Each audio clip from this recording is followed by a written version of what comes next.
Speaker sir, ఇప్పుడు రేవంత్ రెడ్డి గారు కూడా తెలంగాణ ఉద్యమం గురించో తెలంగాణ గురించి మాట్లాడితే దయ్యాలు వేదాలు వెళ్ళించినట్టు ఉంటుంది.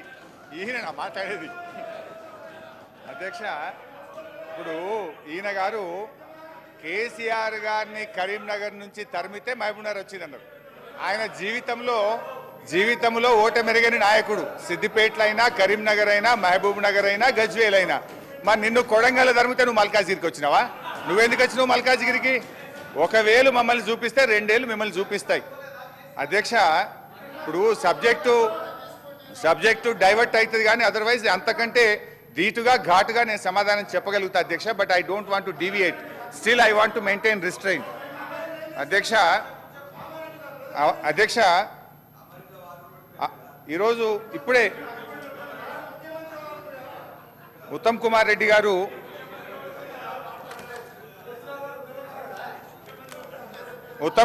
గారు మాట్లాడుతూ లాస్ట్ ఇయర్లోనే 50-50 రేషియో గురించి మాట్లాడడం ప్రారంభించారు అన్నారు. అది అవాస్తవం అధ్యక్ష. మీరు రాసిన దాంట్లో పెట్టినారు డేటెడ్ 7 జూలై. స్పష్టంగా మొదలే చెప్పిన, మీరు బయటకు పోయి నువ్వు లేరు రేవంత్ రెడ్డి గారు, యూ వెంట్ అవుట్ సైడ్. 7/7/2018 రోజు Telangana chief secretary SK Joshi garu అప్పటి కేంద్ర ప్రభుత్వానికి స్పష్టంగా ఒక లేఖ రాశారు. As KWDT did not specify the shares of Telangana AP in order and KWDT2 is dealing with the same, the share of Telangana and AP out of inflows received to Srisailam and NSP may be shared in the ratio of 50-50 pending the final settlement by the tribunal. Further, 50% inflows received at Srisailam shall be allowed to flow down till requirements of NSP are met.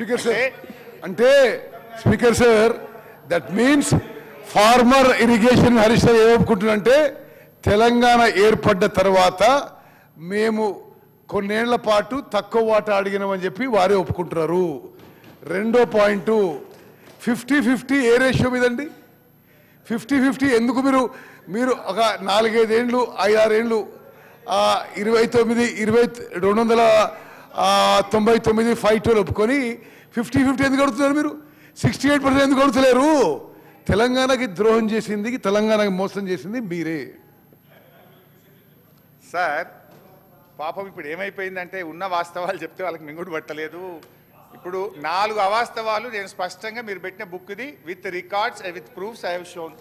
ఇక అప్పచెప్పలేదు అంటున్నారు కదా, ఆ వాస్తవాలు కూడా చెప్తాయి. ఇక అప్పచెప్పలేదు అన్న వాస్తవాలు కూడా ఒకసారి మీ ద్వారా సభ దృష్టికి తీసుకొస్తా అధ్యక్ష. మేము అప్పచెప్పనే లేదన్నారు. అప్పచెప్పింది కనుకనే ఇప్పుడు అర్జెంటుగా నల్లగొండ మీటింగ్ ఉందని ఇలా తీర్మానం పెట్టిండ్రు. అది చెప్తా అధ్యక్ష. అధ్యక్ష